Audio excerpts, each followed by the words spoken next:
going on now. It's the Memorial Day sale at Bray & Scarf. Now's your last chance to beat upcoming manufacturer price increases. Save up to 35% on select GE Profile and Cafe appliances. And save on in-stock GE refrigerators and best-selling washers and dryers. Plus, get next-day delivery, online delivery day tracking, and delivery day installation. Visit any of Bray & Scarf's convenient locations or shop online at brayandscarf.com, where it doesn't cost more to get more. With McValue at McDonald's, you don't just get deals on the drinks. You get deals on McDonald's drinks. So when you're breaking a sweat, embrace the chill without breaking the bank. And when your crew is running on empty, keep your wallet full while refreshing the squad. Ace the vibe check with drinks like lemonade, frozen Fanta Blue Raspberry, or any size drink for just $1.49. Limited time only. Price and participation may vary. Cannot be combined with any other offer. Ba-da-ba-ba-ba. Frequency Podcast Network. Stories that matter, podcasts that resonate. Hello, and welcome to episode 2 of the Big Debrief, when a few reporters gather to talk about one issue this past week. And this week, it's the Toronto Maple Leafs. They are out of the playoffs again. I'm Kris McCusker, and joining me today, we have newcomers Alex Bloomfield and Gurdeep Ahluwalia. And then Cormac Mac Sweeney is back for round 2, so welcome to all. Good to be here. Thanks for having me. Thanks for having me. I was told there'd be snacks. Also, full disclosure here, this is being recorded before Keith Pelly's news conference at 1 p.m. Eastern on Friday. He is the president and CEO at Maple Leaf Sports and Entertainment. So I'm going to start with the new guys. Alex, the Leafs are out of the playoffs. What are your thoughts? Boy, I mean, there's two parts of you, right? There's the reporter side of things where you're factual about it. But I mean, as a pretty diehard fan, I mean, it hurts. It hurts again, and you can feel it in the city, I think, after it, and even in the broader region. There's just like an air sort of let out of the balloon whenever this happens, and it's been several years in a row of the same feeling, and so I think a lot of people were searching and pretty upset, and I think rightly so in the fan base. And it's one of those things that feels a little bit bigger than any individual.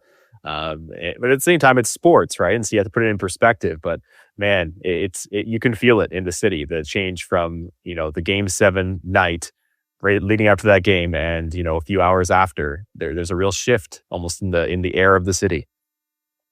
And Gurdeep, Brendan Shanahan, we learned yesterday that his contract would not be renewed. Is that enough for you? I mean, it's a start. And when you look at it sort of on aggregate over what's happened over the last 3 years, you might look at it and say it's enough, but it's a very disjointed way of doing business. So Shanahan, the guy at the top underneath Pelly, is out now. A couple of years ago, they get rid of the coach and Sheldon Keefe. Last year, they got rid of Sheldon Keefe. They bring in Craig Berube. And the year before that, they get rid of Kyle Dubas and bring in Brad Treliving. So it's a little bit odd because now you've got the general manager in a situation where he's still relatively new, but the guy who hired him is gone. So what's Brad Treliving thinking when he goes to bed last night? Is his job safe? What has he been told? The coach, Craig Berube, he's only been there 1 year, but again, brought in under the Shanahan plan, the Brendan Shanahan umbrella. So what is he thinking? I just think it's the order of operations was a little bit out of sorts. And for now, it's enough. But I think you're probably also going to see the core four finally broken up as a function of, half of the core four, John Tavares and Mitch Marner, are unrestricted free agents. And all indications from people who know a lot more than I do are that Mitch Marner is not going to be back. John Tavares may be back under a team-friendly contract if he's willing to leave some money on the table. The thing that I find so interesting, too, is that, any other team, this was first year with a new coach and sort of with a new captain. They did fairly well during the regular season, finished at the top of their division, got through round 1, did not get through round 2. So for any other team, this might have been a decent season, but Cormac, not so for the Leafs. I mean, it feels like we've seen this movie before. Yeah, look, I'm going to speak as a parent here and use that famous line that a lot of parents use. I'm not even angry anymore. I'm just disappointed because it's like Wendy and Charlie Brown with the football. Like every time we think we're going to kick it, it gets taken away. And it's so frustrating. And, full disclosure, I'm a Calgary Flames fan first and foremost. I've loved them since I was in like grade 6 or 7, but I'm a Toronto native. And so I grew up loving the Leafs, especially around that 1993 team. And I've always been a Leafs fan. Flames come first in my head, but nonetheless, I love the Leafs. And I just feel so frustrated to see so many times we've had these great teams on paper and they just blow it in the playoffs. And after 9 seasons or whatever it is of dealing with the same story over and over again, it's clear, as was pointed out just moments ago, there have been a lot of executive changes, and yet we're not seeing the change really result in what needs to happen. So I think that core four needs to be shaken up. You need to look at the people who are choking in the clutch when you really need them to stand up. Mitch Marner is an obvious one that a lot of fans point to. Austin Matthews, there needs to be some questions about him not sort of stepping up in the way you'd expect a captain and somebody who makes the kind of money and does the kind of things he does in the regular season. Something needs to change there where they need to be able to stand up and rise at a moment of pressure. We'll have to wait and see what those decisions are. But I think, as was pointed out, Craig Berube, he's been brought in to try and shake things up a little bit. We have seen a change in play from the players a little bit. But I think they'll be leaning a lot on him to talk about what kind of team he wants to build moving forward in this offseason. And a lot of big decisions have to be made. Well, and I looked up some stats. Austin Matthews, as an example, $13.25 million this year, 1 goal against Florida, 3 goals in the entire postseason. Yeah, it's really sad to see that when he's your top guy. This is the guy you want to build a team around, and he's not producing when he needs to. I mean, for all the fans' complaints about William Nylander when he held out for his contract and people were ticked off around that, he's producing. He's the guy, that famous moment on the bench last playoff series where he told Mitch Marner to stop crying and to just play. And then when it came down to it, he was the guy who was scoring goals on the ice in this playoff series. So you need and you expect a lot from your top players. You can't just keep relying on others to pick up the slack when those people don't perform. For me, the stat that stood out is the 1 goal in consecutive Game 7s going back to 2018. 1 goal scored as a team in those Game 7s. And that one that goes beyond just one guy. It sits on the whole core. The core 4 is the term is thrown around.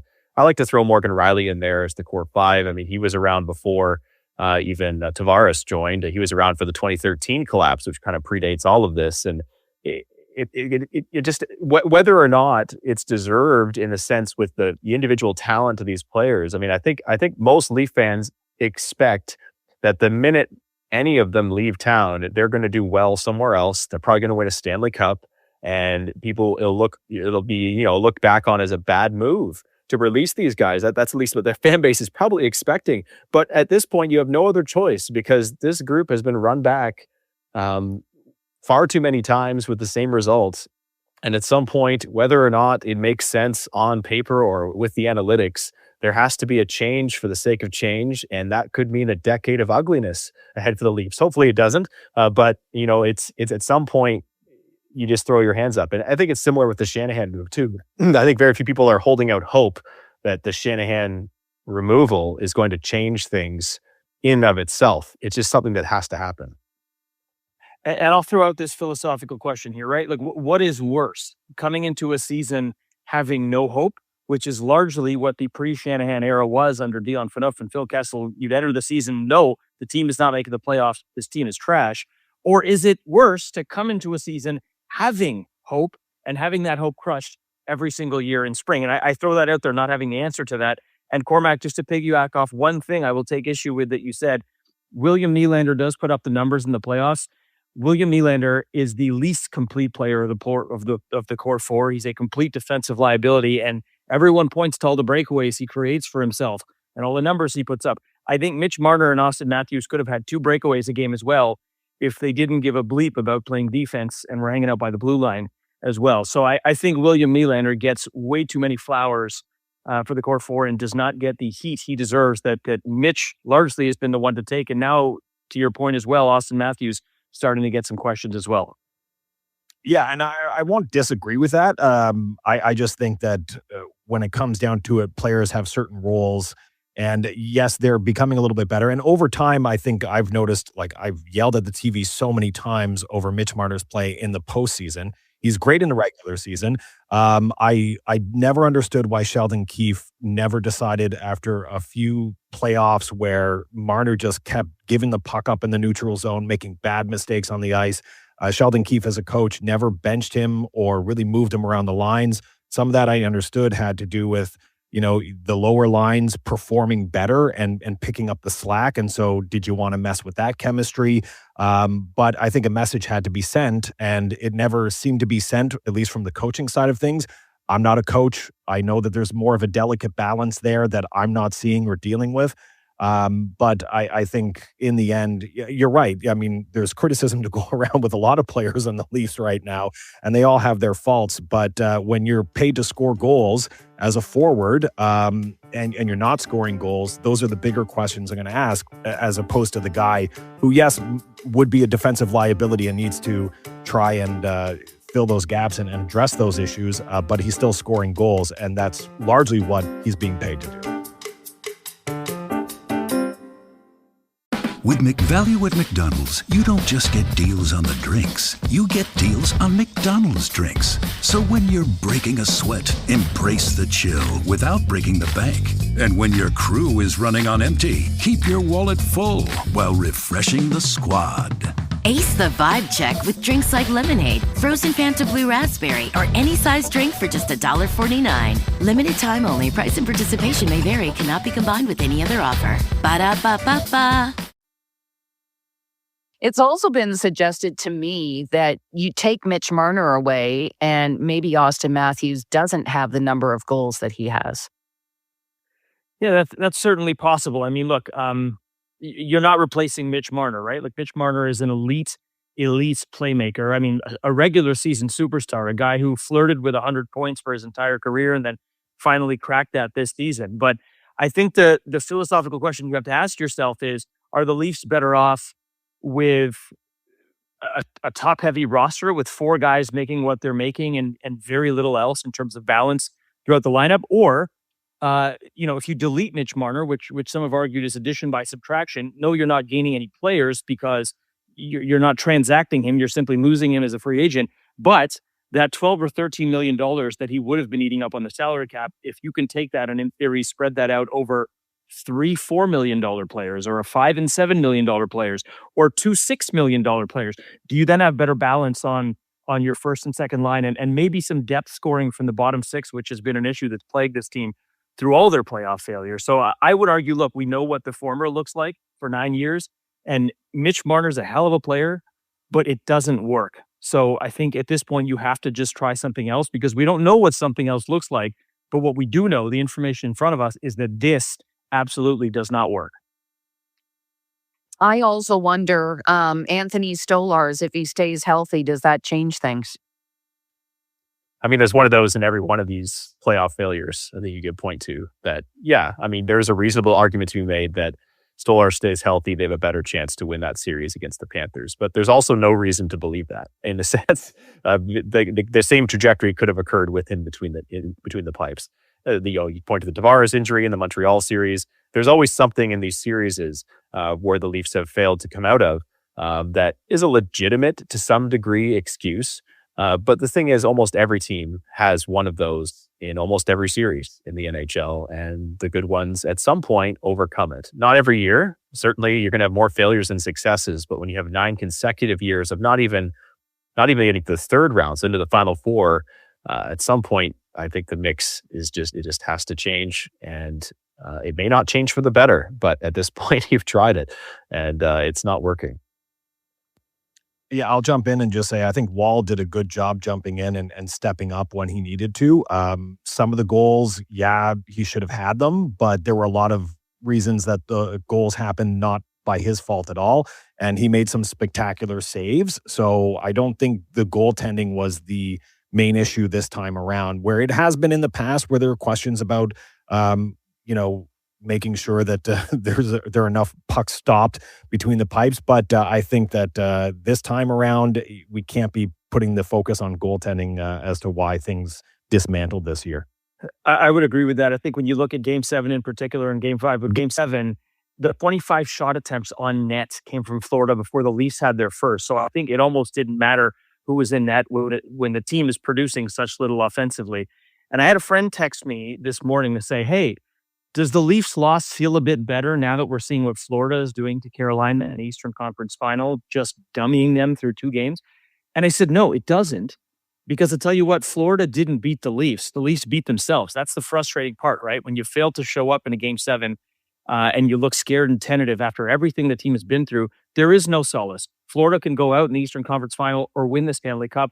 I don't think it changes a thing in terms of how we look at this Leaf team because the problem is inward. The Leafs need to look in the mirror. Yeah. I didn't have much. I mean, Leafs fans rightly, I think, would have had little confidence in every series that started, even if they got past Florida.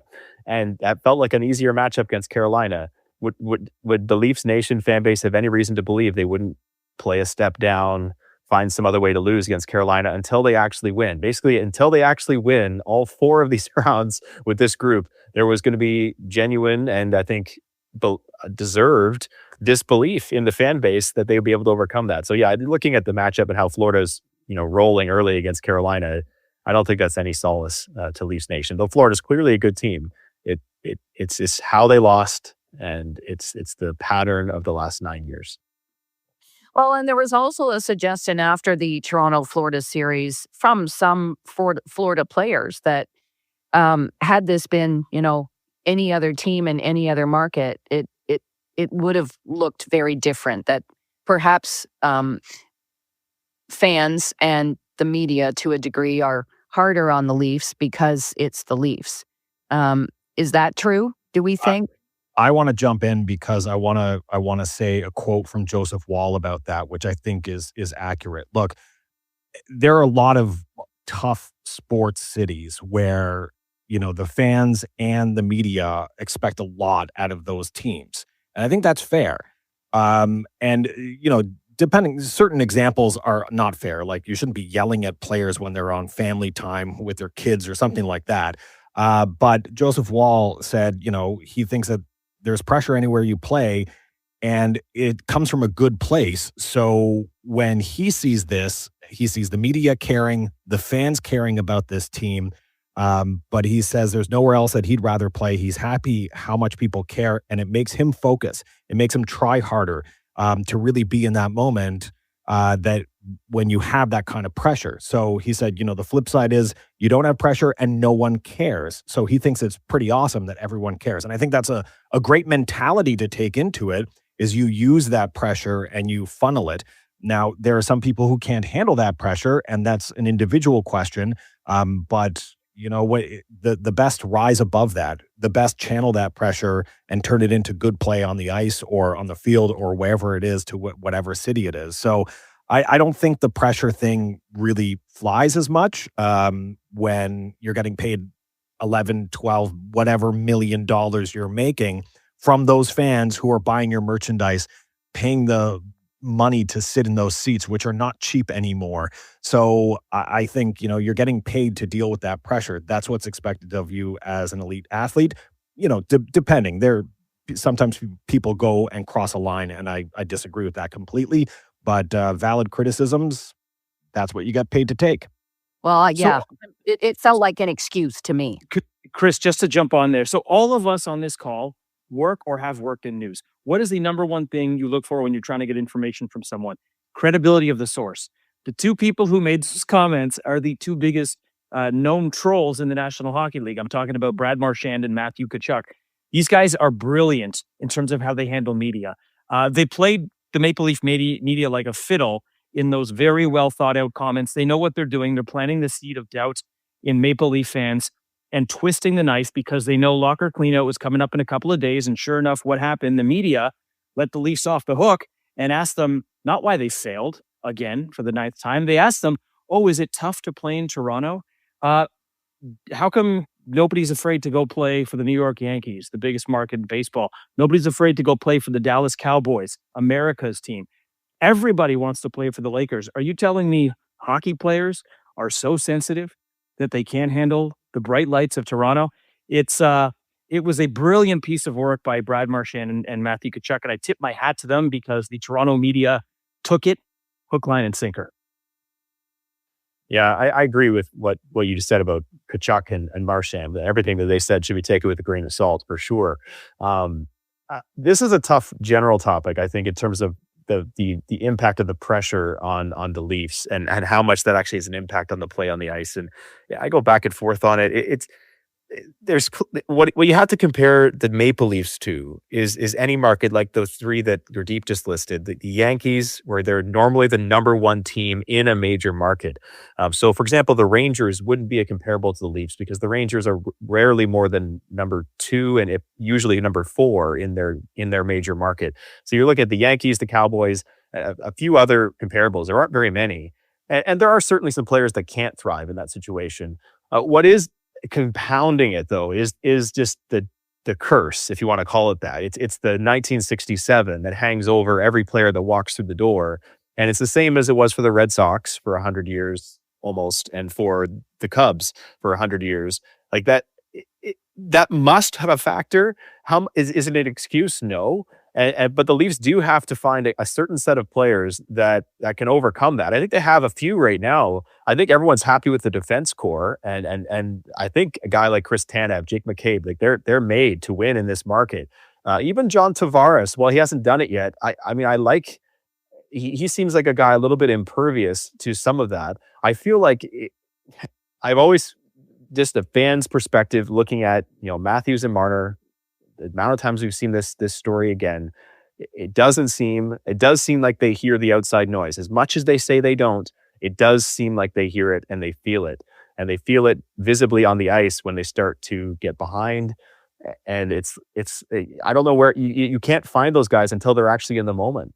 What I think Shanahan's greatest failure was, if there is one, and he did a lot of good things, is not pivoting away. And I think most people agree, not pivoting away sooner from the 4, or even from Kyle Dubas at one point, even from Sheldon Keefe, not pivoting away after you saw it once, twice, not going back the 3rd time, not going back the 4th time, but actually pivoting earlier when you realized it wasn't working. And it is a unique thing when you're in a market of this size with this much pressure and the history leaning upon people. It takes a genuine amount of mental strength in those individuals that will eventually get over the hump. And I just want to jump in on that as well. The legacy of Mitch Marner, if he doesn't return as a Leaf, he has a big choice here. He could leave and be seen as, the guy who folded under pressure in the playoffs and leave a bad taste in the mouths of Leafs fans for generations to come, or he could do something to help repair that. As I said earlier, I'm a Flames fan. When Johnny Gaudreau, rest in peace, I don't want to speak ill of him, but nonetheless, when he left Calgary and we didn't get anything in return, Flames fans were not happy with that. Then Matthew Tkachuk the next year left, made sure that he got traded to Florida. We got Huberdeau in return. There was, people love Matthew Tkachuk still in Calgary for that, as well as comments he made when they won the Cup last year against the Edmonton. But nonetheless, I think Mitch Marner has the option. So I've heard, rumors and speculation, like maybe he could do a sign and trade in the offseason, sign with the Leafs while a trade is set up so something comes back to the Leafs rather than just leaving Toronto high and dry. So that'll be a choice for him to make as these discussions go further, because if he leaves with nothing coming back in return, everybody talks about the fact that the Leafs didn't get Rantanen because Marner wouldn't waive his no trade clause. So if he wants to leave some sort of better legacy with Toronto, he's got to give them something back. Cormac, I hear what you're saying there. And as a diehard Leaf fan, I would love to see a scenario where there's a sign and trade and the Leafs get some type of compensation for someone of Marner's caliber. But, without looking it up in front of me, I believe it would be unprecedented in NHL history. And I don't think there's really any chance of this happening, because I can't think of any other case in hockey history where a pending unrestricted free agent signed. The one advantage would be you could sign for an 8th year with your current team before July 1st. And then, yes, in theory, be traded. Whereas if Mitch signs with a team after July 1st on the open market or resigns with the Leafs after July 1st, that deal would be capped at 7 years. So it's 1 extra year for Mitch. The difference between the Matthew Tkachuk situation you point out is Tkachuk, I believe, still had a full year left on his deal when he gave the Calgary Flames the heads up that he was not going to be signing an extension. So that gave Calgary lots of runway in order to make that trade. With Mitch Marner, we're less than 40 days from free agency, and he has equivocated and had not indicated anything, at least publicly, as to intentions about coming back or hitting the market. Okay. Well, another long off season ahead for Leaf fans. The Stanley Cup drought stands now at 58 years. Thank you, everyone, for being a part of this. I feel like there's more debate to come. Yeah, just as a parting word, I think it's a good bit of wisdom. They say that I think that when the Leafs do finally win a Stanley Cup, and who knows when this will be, there will be a piece of being a Leafs fan that we might miss. Just because of the longing, the pain is part of the experience right now of being the one that stuck through and stuck with them and was there for the win. That will all disappear upon them winning, and there'll be a whole new different set of being a fan for the Leafs. So, I mean, there's a part of that where it's like the chase. What is it? The journey is part of the goal or whatever it is. There's all those statements out there. It's part of that with Leafs Nation, as painful as it is. And if you're born into it, there's nothing you can do to get rid of it. So anyway, go Leafs go. Okay. Go Leafs go. There's something beautiful about the journey, but I think most of us are happy to get to the destination, aren't we? Yeah, absolutely. That's what I was looking for. Thanks for that, Gurdeep. And that wraps up the second episode of the Big Debrief. You can find the big story on the Seeker app, SEEKR. Please rate, review, follow, and share. I'm Kris McCusker. Thanks for listening.